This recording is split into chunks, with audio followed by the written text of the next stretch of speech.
हरे Krishna everyone. सो आज मैं जा रही हूँ केदारनाथ।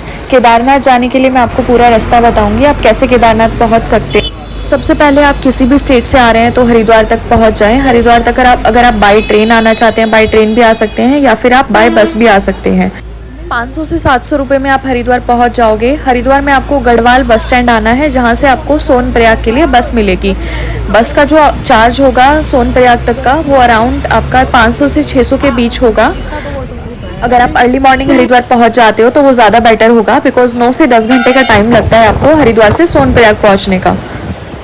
रास्ते में आप देवप्रयाग, रुद्रप्रयाग और धारा देवी मंदिर से होते हुए सोनप्रयाग पहुंचोगे। और अगर आप मानसून के टाइम पे यहाँ पर आना चाहते हो तो मानसून के टाइम पे बिल्कुल भी प्लान मत करना। या तो आप मंदिर जब खुलता है अप्रैल से जून तक आप आ सकते हो। उसके बाद आप अगस्त से नवंबर तक मंदिर ओपन रहता है, उस बीच में आप वहाँ पर आ सकते हो, बिकॉज बारिश में यहाँ पर बहुत ज़्यादा लैंडस्लाइड। मैं सोनप्रयाग पहुँच चुकी हूँ।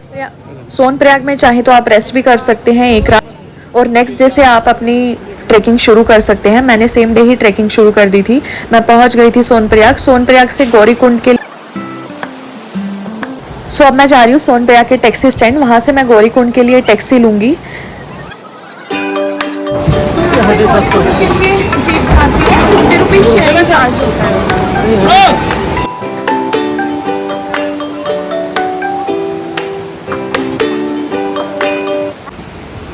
अब मैं गौरीकुंड पहुंच गई हूँ। गौरीकुंड से ट्रैकिंग शुरू हो जाती है।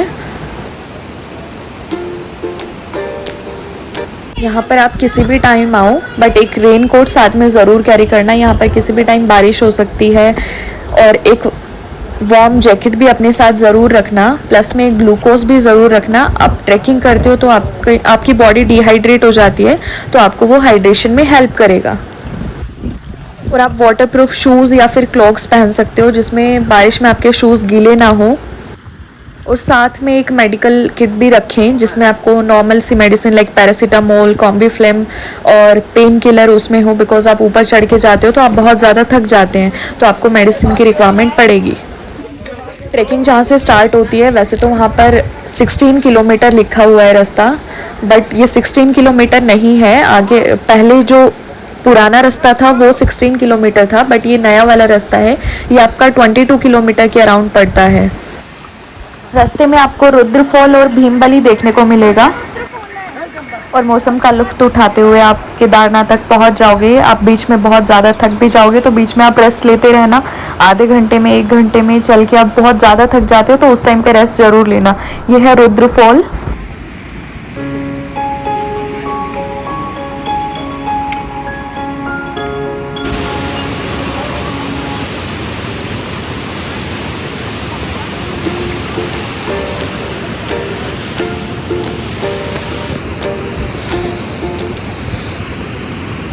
मेरी आप सभी से एक रिक्वेस्ट है, अगर आप यंग एज के हैं तो मैं प्रेफर करूँगी कि आप पैदल ही यात्रा करें, जानवरों को परेशान ना करें। और अगर आप पैदल यात्रा नहीं कर सकते हैं तो आप हेलीकॉप्टर से भी यात्रा पूरी कर सकते हैं अपनी। हेलीकॉप्टर की बुकिंग आपको कुछ टाइम पहले करनी होती है। हेलीकॉप्टर की बुकिंग एक गवर्नमेंट वेबसाइट के थ्रू होती है, उसका लिंक मैं आपको डिस्क्रिप्शन में प्रोवाइड कर दूँगी। आप वहाँ से अपनी हेलीकॉप्टर की बुकिंग कर सकते हैं।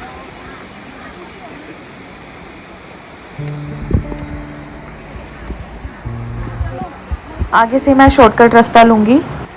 शॉर्टकट वैसे तो बहुत टफ है, बट उसमें इजीली आपका बहुत सारा रास्ता कवर हो जाता है। ये शॉर्टकट रास्ता है आपका।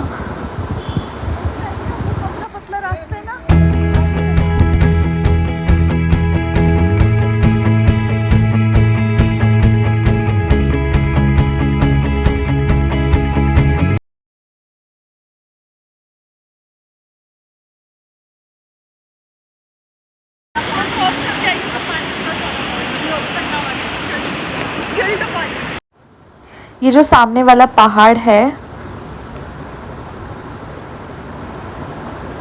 ये देखिए, जो ये सामने वाला पहाड़ है, पहले ये वाला रास्ता था, ये पुराना रास्ता है। ये रास्ता जो था वो 16 किलोमीटर में आपको पड़ता था, और जो अभी वाला रास्ता है ये टोटल 22 किलोमीटर होता। केदारनाथ 12 ज्योतिर्लिंग में से एक है, और उत्तराखंड के 4 धामों में से भी एक केदारनाथ धाम है। और केदारनाथ मंदिर द्वापर युग में बना हुआ है, और पांडवों ने केदारनाथ मंदिर का निर्माण कराया था। और केदारनाथ का जो ज्योतिर्लिंग है वो त्रिकोण शेप का है।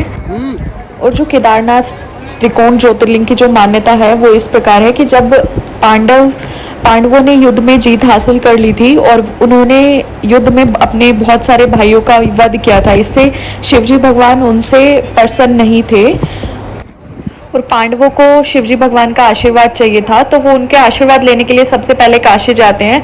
पर काशी से भगवान को जैसे ही पता चलता है कि पांडव आ रहे हैं तो वो वहाँ से चले जाते हैं।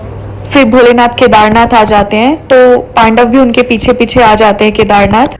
और जब शिवजी भगवान पांडवों को देखते हैं तो वो एक बैल का रूप धारण कर लेते हैं और बैल के झुंड में शामिल हो जाते हैं। बट भीम उन्हें पहचान लेते हैं, तो वो भीम एकदम से उन्हें, जैसे ही बैल अंतर्ध्यान होने वाले होते हैं तो भीम उन्हें एकदम से पकड़ लेते हैं। उनकी जो पीठ का हिस्सा होता है वो उनके हाथ में आता है। ऐसा माना जाता है कि ज्योतिर्लिंग भी उसी शेप का वहीं पर स्थापित है। और फाइनली मैं केदारनाथ पहुंच गई हूँ। मुझे करीब 9 घंटे का टाइम लगा ऊपर तक पहुंचने में। और केदारनाथ मंदिर 6 महीने के लिए बंद रहता है और 6 महीने के लिए दर्शन के लिए खुला रहता है। और जब मंदिर को बंद किया जाता है, दिवाली पे मंदिर को बंद किया जाता है, उस टाइम इस मंदिर में एक दीपक जलाया जाता है और जब मंदिर को 6 महीने बाद खोला जाता है तब भी वो दीपक जलता रहता है। मंदिर के आसपास अगर आप स्टे करना चाहते हैं तो आप यहाँ पे होटल्स में भी रुक सकते हैं यहाँ पर, और कैंप्स भी अवेलेबल होते हैं। अगर आप कैंप पे रुकते हैं तो 300 पर पर्सन चार्ज होता है और अगर आप होटल लेते हैं तो 1500 से प्राइस शुरू होता है और 8000 तक जाता है। जो मंदिर के पास वाले होटल्स हैं उनका प्राइस ज़्यादा होगा, जो मंदिर से थोड़ा अंदर है होटल्स उनका प्राइस कम होगा। आप अपने बजट के अकॉर्डिंग होटल ले सकते हैं या फिर कैंप ले सकते हैं। और ऊपर पानी का प्राइस भी बहुत ज़्यादा है, आपको 20 रुपीज़ की बोतल 80 या 100 रुपीज़ की मिलती है, तो आप साथ में एक वाटर बोतल कैरी कर सकते हैं। मुझे मंदिर से थोड़ा अंदर 3000 रुपीज़ में अच्छा होटल मिल गया था। आपको भी ढूंढने पे अच्छा होटल मिल जाएगा। अब मैं जाऊँगी केदारनाथ जी के दर्शन करने।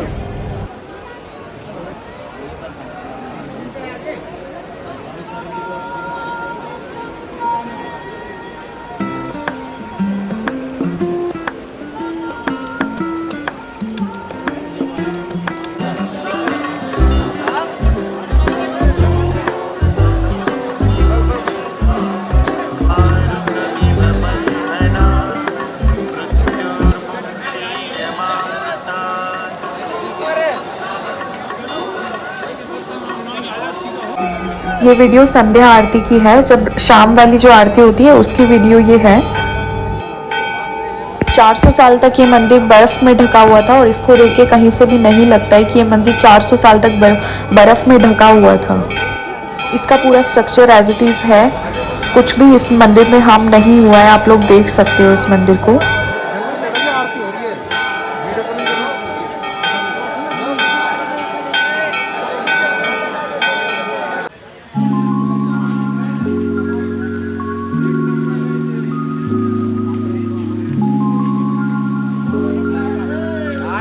अभी 2-3 दिन लगेगा और पीछे कल दिन में कॉल करूँ समझ जाएगा।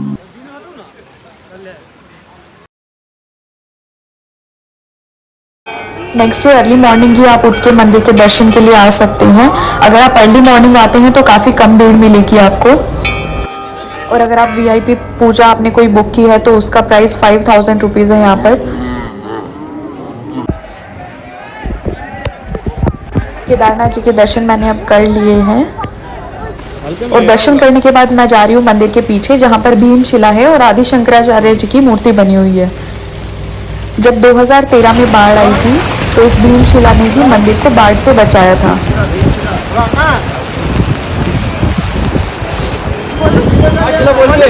नहीं बोलना क्या है? केदारनाथ 2013 में पानी को 2 पार्ट में डिवाइड कर दिया था। पानी उधर से गया था और उधर से मैंने तिलक दर्शन करने के बाद लगवाया बिकॉज बहुत ज़्यादा बारिश आ रही थी उस टाइम पे।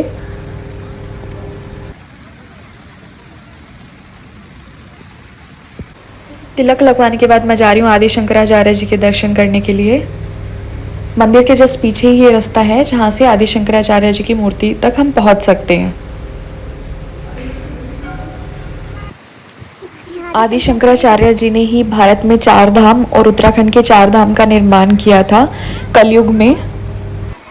और आदि शंकराचार्य जी का जन्म 508 या फिर 509 ईस्वी पूर्व हुआ था।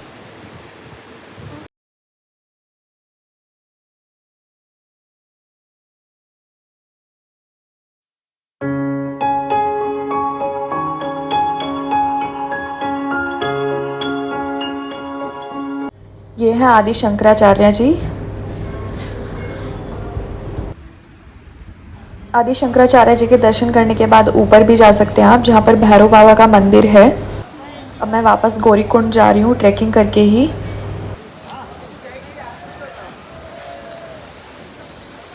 केदारनाथ में जब आप पहुँचते हैं तो वहाँ पर आपको ये ओम दिखता है। 60 क्विंटल का ये ओम है यहाँ पर।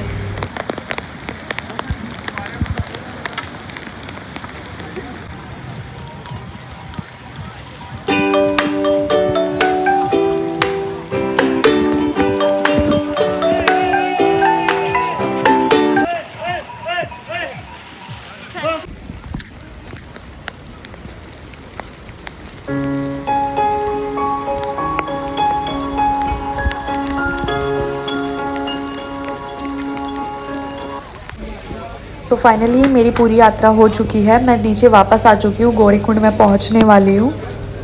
गौरीकुंड से वापस आपको सोनप्रयाग जाना है तो आप सोनप्रयाग जा सकते हैं, अदरवाइज़ आप गौरीकुंड में भी स्टे कर सकते हैं रात को।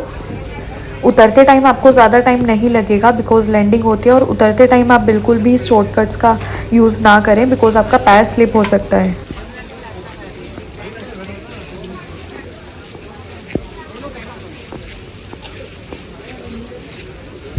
फाइनली मेरी यात्रा पूरी हो चुकी है। अब मैं गौरीकुंड से जा रही हूँ सोनप्रयाग। मैं वहीं पर स्टे करूँगी और कल मैं निकलूँगी बद्रीनाथ के लिए। अगर आप भी बद्रीनाथ जाना चाहते हैं तो आप नेक्स्ट व्लॉग में देख सकते हैं कि आप बद्रीनाथ तक कैसे पहुँच सकते हैं।